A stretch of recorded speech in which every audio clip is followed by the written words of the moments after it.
All right, here's some good news and some bad news. As y'all know, I live in Northern California. We're pretty well rehearsed with wildfires up here. Over the past year or two, I've really been studying fire on the landscape and getting information from people who know way more than I do, who are actually out there teaching, offering courses to the public, because we need to learn. We need to make fire a part of our lifestyles, okay? So that being said, the point about these fires down in Southern California is this is going to be good for people like me, because we have an organization where we go out in the woods and handle these hard to reach / to guarantee and safeguard the community to reduce the intensity of these fires. So we've been in operation since 2021. We've actually had invitations to go to Beverly Hills to do seminars on biochar to the people there who are living around that area that's being affected. Not that Beverly Hills is being affected, but that general area, right? People probably from the Palisades would have came to our seminar, but we needed insurance to do the tabling event, and we couldn't get the insurance within the week that we needed it. So once again, here we go. Insurance, it gets in the way and it doesn't get in the way. You can't build a home because you can't get insurance. You don't build there, right? That's how things are going.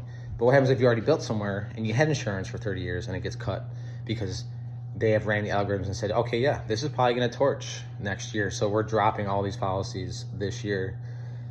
And then boom, the fire comes. Because statistic, that place isn't burned in 30 years. It was right at the time. You can even see people on the news, I've been here for 20 years, 25 years, but no one said, oh, I've been here for 30 years, because people 30 years ago got burnt out. I'm not laughing. This isn't funny. It's funny because humanity's like, oh, why did this happen to me? Why? Well, let's look at it. 1, you're in a high risk zone. 2, all your houses are together. 3, there's so much brush and you guys haven't cleaned any of this stuff out. You haven't created defensible spaces. You haven't made any biochar. You haven't been doing any water retention systems. You haven't been doing permaculture design.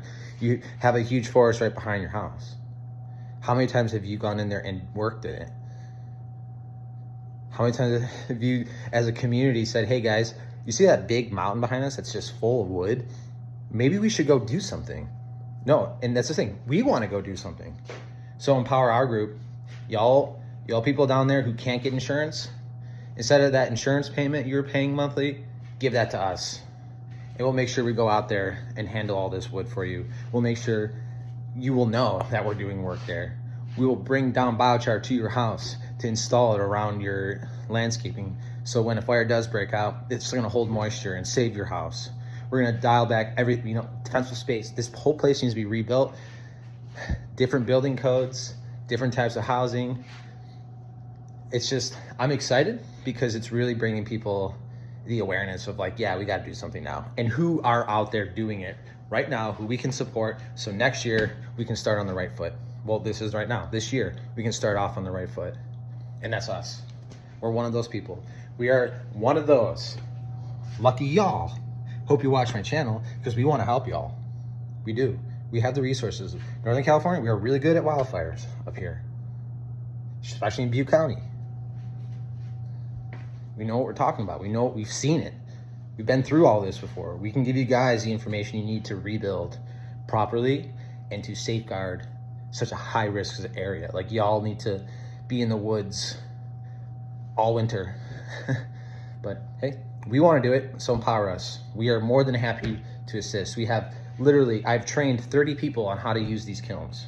And they're all like waiting, Ken, when's the next job coming up? When's the next job? Well, you know what? I'm busy surviving, working $100 a day on a farm while I build up my business, while I build up these networks, while this eventually builds up to where I don't have to work for $100 a day because I'm worth more than that to this world. I'm worth more than that to myself. So it's just incredibly difficult to get anything off the ground. You know how many politicians I've talked to? You know how many board supervisors I've gone to? You know how many grants I've filed? And it's always like, no, you guys, no. Well, good, burn. That's what happens when you say no to us. You burn. Because we have another solution for you. We want to help you. Isn't that weird? It's just so weird. I care so much. Wow. I'm right here. You call me. You can text me, message me. Y'all, you want me air services? We'll be right there. We'll start reducing these fuel loads. We'll reduce the intensity. We'll start linking up with prescribed burners. We'll get this shit done. It's up to you.